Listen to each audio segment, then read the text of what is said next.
Hey guys, how's it going? Dylan here, and well, I thought I would today do a video. I'm uploading a video a day. That's my goal for this entire month of February. Well, a month from when I started in February, that is.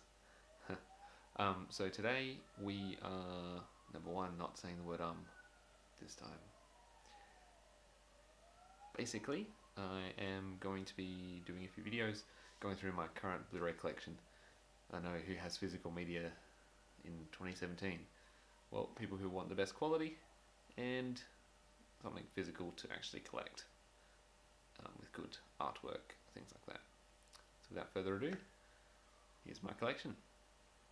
Alright, so first up we have 12 Monkeys, which still has its 3 for 20 sticker on it. Bruce Willis travelling back in time from the future. Is he crazy, is he not? Who knows? We've got a pretty obvious pick. 2001: A Space Odyssey, that's Stanley Kubrick. And that one, I don't really have to say anything about. If you don't know this one, then I wouldn't call you a movie buff. I'm sorry.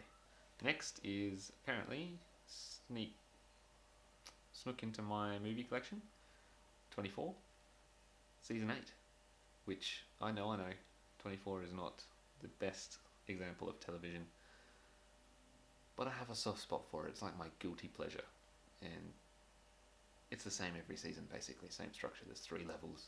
There's always a bad guy who becomes employed by another bad guy, and then there's another level beyond that, and there's always a mole. So that's always fun.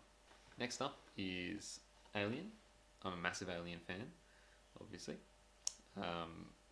Absolutely fantastic presentation. Great Blu-ray transfer too. Fantastic blacks for all the dark scenes and things like that. Would recommend for a Blu-ray purchase. Next we have Aliens. What a surprise. Again, great transfer. The first Alien does have a bit better visual aesthetic. Aliens has a lot of miniature scenes which don't look as good. They still look great, but it just doesn't hold up as well over the years. And then we have the ever divisive Alien 3, which is... I actually like Alien 3. I'm a big David Fincher fan, so it is his first directorial effort. And yes, this one does have both cuts of the film, for which I prefer the one that's closer to his original thinking of the cut, American Sniper, which I really enjoyed, apart from that infamous fake baby scene, which ever since someone spoiled it for me on the internet, I can never take my eyes off it when the scene comes up. Didn't actually notice it the first time, but it is so blatantly obvious. But aside from that, fantastic performance by Bradley Cooper and a pretty good Blu-ray presentation. Great quality transfer. Next up, we've got Avatar, extended edition, special blah blah collector's edition, something like that. It's all shiny, see? Look at the shine. So, I enjoyed Avatar when it came out. The story is nothing crazy good, like mind-bending or anything like that. It's just a simple story. And I said again, there we go. And basically it had groundbreaking CGI for the time. It doesn't particularly hold up these days, especially on a really large screen.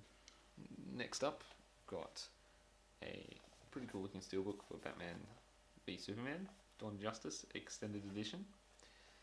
Oh, sorry, Ultimate Edition, or whatever it's called.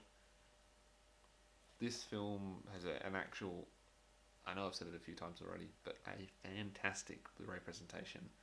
The blacks are true black, and Zack Snyder's films usually very cinematic. It is insanely long. I would not recommend watching it with your parents like we did. That was a long night. Birdman, which is one of my favourite modern films, recent films. It's basically shot in... it's fake. It's shot to appear as two huge long takes throughout the entire movie. Continuous takes. Obviously they use CG to stitch some of it together and things like that, like Alfonso Cuarón did in Children of Men, where he started using that technique to stitch multiple shots together. to get a really long take. Definitely recommend that one. One of the classics, Blade Runner, obviously, and I believe it is Final Cut. Yeah, the Final Cut. So the final cut. You know, there's a million different cuts of this film, but absolutely fantastic movie. Definitely recommend that one. Boyhood, by David Linklater. Sorry, David Linklater. Richard Linklater. Wow, where did I get David from? I'm not sure.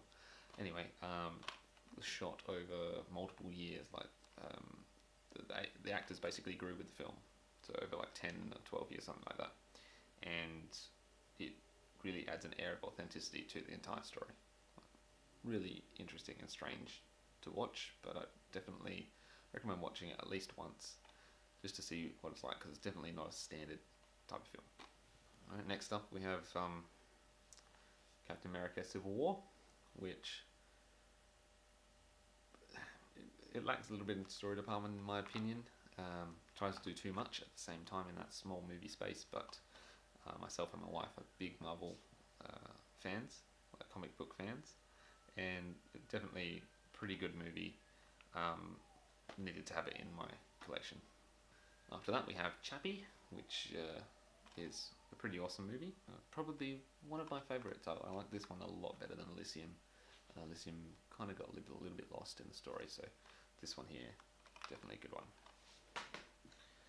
After that we have a big favourite of mine, which is a pretty epic film, very divisive, not super good received, not super well received by critics, but Cloud Atlas, which is a joint effort by the Wachowskis,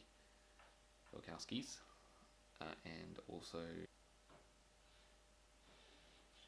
Tom Twyker is the one, yes.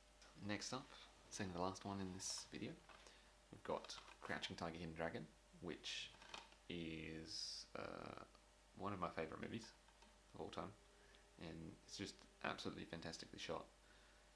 Great cinematography, great choreography with air fu, is what it's called, and really great acting all around. It's an Ang Lee film. Guy who did, you might know him from Life of Pi. He's the director of that.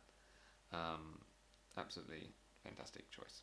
And lucky last for this video, I've got Collateral, which is actually probably my favourite Michael Mann film. It was one of the first films that they used digital cinematography to capture natural nighttime shots for a full film.